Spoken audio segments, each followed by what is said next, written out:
hindi nagkakasakit. Talaga po? Hindi po siya nagkakasakit. Namamatay siya sa pagkatanda. Oo. Namamatay ng monkey kung halimbawa binabaril o Sasaktan. ang apekto ng unggoy sa katutubo o sabaw o karne ay isang pampahaba ng buhay. Sinasahan ba niyo yun? Pampahaba po ng buhay talaga. Kasi ang unggoy hindi yung nagkakasakit. Madami din sa highway minsan. Ay hindi yung unggoy na yan. Ibang unggoy po. Nakakain na po yun ng Iba. mga tinapay.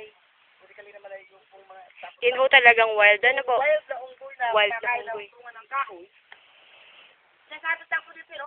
Halimbawa, isang saging, kailangan po ilog. Huwag po yung barbecue. Wag yung banana cue po, wag po yun. Yun yung gasabi po yun, gusto ng unggoy.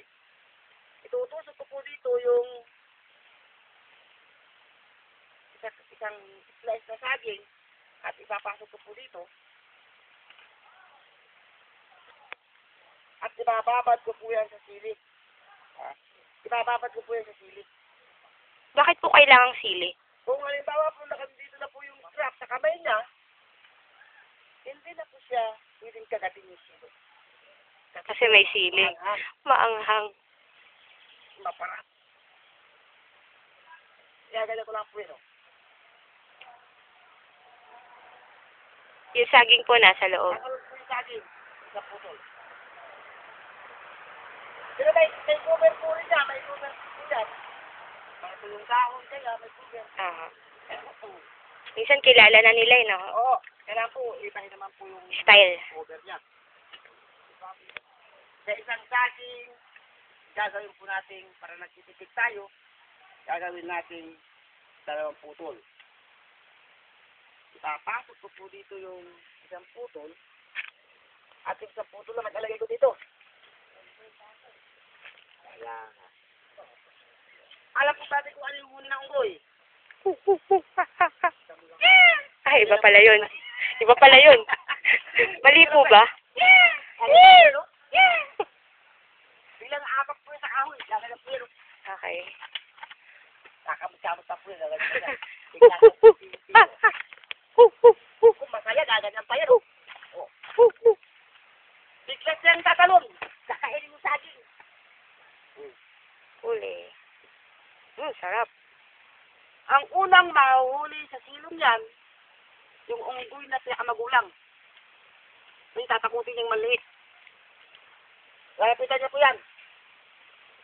Kaya manginto yung buntot niya. At dyan kumukuha ang unggoy ng pang-amoy sa buntot. Hangin kung may tao o wala. Bigla niya pong tutukutin niya, no? Gulat. Magsisiglas mo yan.